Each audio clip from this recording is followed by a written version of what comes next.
Baik, Assalamualaikum warahmatullahi wabarakatuh. Selamat sore buat kita semua. Perkenalkan, kami dari kelompok 2 akan mempresentasikan proposal PKM kewirausahaan kami dengan usaha yaitu kebab manis. Nah, sebelum memulai presentasi ini, kami mau memperkenalkan anggota kelompok kami. Yang pertama yaitu Wina Destiani dengan NIM 190384202001. Kemudian ada Fitria Hairunisa dengan NIM 190384202011. Kemudian ada Sri Wahyuni dengan NIM 190384202019. Dan saya sebagai moderator Ronaldi Butar-Butar dengan NIM 180384202050. Nah, selanjutnya saya di sini akan membahas tentang kebab, ya, sejarah kebab, yaitu kebab yang berasal dari Turki. Nah, biasanya kebab itu identik dengan isian daging. Nah, kebab juga sangat populer di kalangan masyarakat. Permintaan dari kebab pun sangat banyak dan tidak heran jika pengusaha ingin mengambil ide usaha ini untuk mereka tekuni karena peminat dari kebab ini sangat banyak. Nah, selanjutnya kebab manis merupakan kebab yang sedikit berbeda dari kebab yang pada umumnya. Karena kebab pada umumnya itu kan identik dengan isian daging. Nah, sedangkan kebab manis ini berbahan dasar yang manis seperti Oreo, Nutella, beng-beng, dan yang lainnya yang memberikan cita rasa yang unik untuk pecinta kebab. Nah, di sini kami memilih bahan dasar ini karena selain ingin memberikan sentuhan berbau yang berbeda dari kebab lainnya, bahan dasar ini tidak mudah membusuk. Nah, kalau kita menggunakan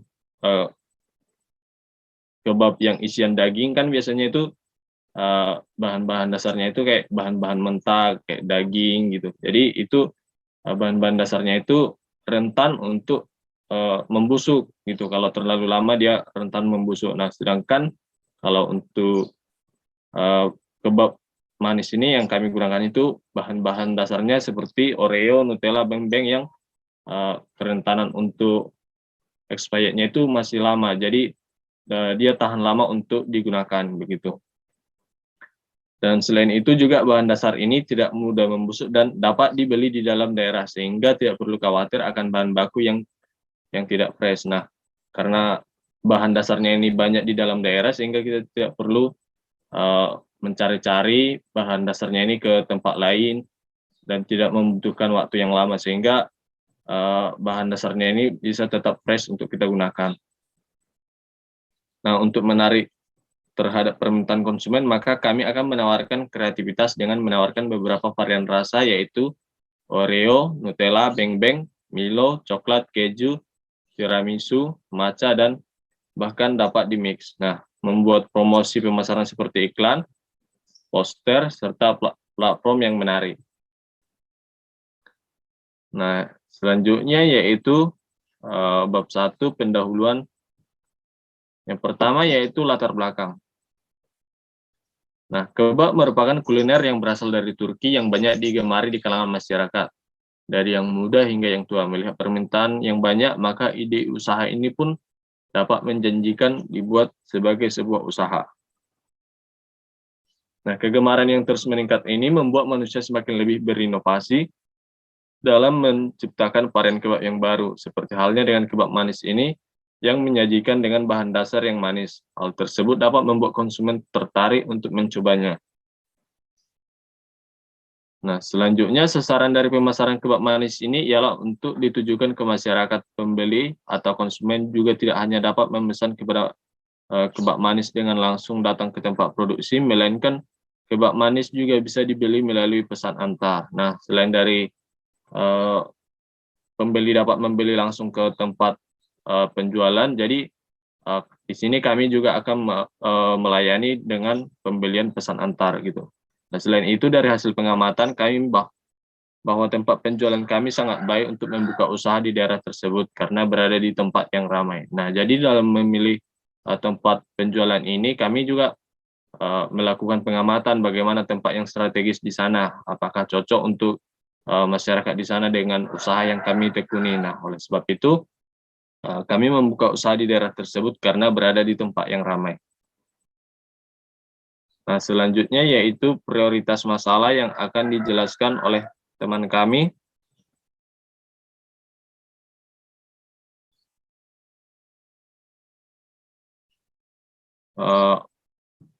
Teman kami Uni. Kepada Sri Wahyuni kami persilakan. Baik, terima kasih moderator. Nah, selanjutnya saya akan menyampaikan mengenai pendahuluan prioritas masalah. Next. Nah, untuk prioritas masalah di sini di mana kebab pada umumnya yang berbahan dasar daging harus memperhatikan bahan dasarnya agar tetap terjaga kesegarannya. Nah, begitu juga dengan yang berbahan dasar buah-buahan. Seperti yang kita ketahui bahwasanya ketika kita mengambil buah import, maka harus diperhatikan jumlah pemesanannya agar tidak busuk dan dalam pengiriman harus diperhatikan.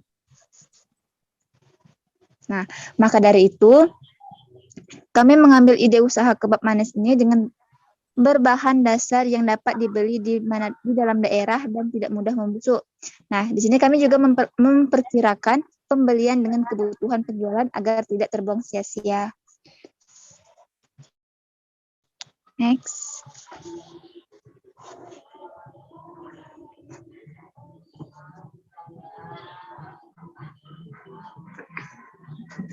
Nah, untuk manfaat dan kegunaan di sini dalam produk luaran yang dihasilkan mempunyai manfaat dan kegunaan, dapat memberikan cita rasa yang baru, unik dan menarik, kemudian dapat menarik konsumen dengan ide usaha ini, lalu dapat menjaga dan meningkatkan cita rasa dan juga dapat mengembangkan kreativitas dalam menemukan varian baru. Nah, sekian, saya kembalikan kepada Baik, terima kasih kepada Saudari Wahyuni. Nah, untuk materi selanjutnya akan dijelaskan oleh teman kami, Wina Destiani. Kepada Wina kami persilakan. Terima kasih kepada moderator. Baiklah, saya akan menjelaskan tentang luaran yang diharapkan. Yang pertama itu luaran yang dapat dihasilkan dari usaha ini, kita bisa membuat kebab yang berkolaborasi dengan bahan baku yang manis. Yang kedua, kebab manis ini juga menjadi sebuah solusi dari pecinta kebab untuk merasakan rasa baru.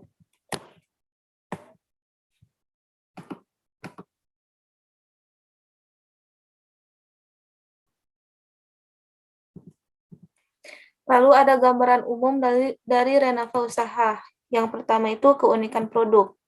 Produk yang kami tawarkan ini memiliki keunikan, yaitu membuat inovasi baru terhadap kebab dengan isian yang manis. Peluang dari penjualan kebab ini sangat baik, dan dengan memberikan rasa yang sebagian masyarakat belum merasakan akan menjadi daya tarik dari konsumen.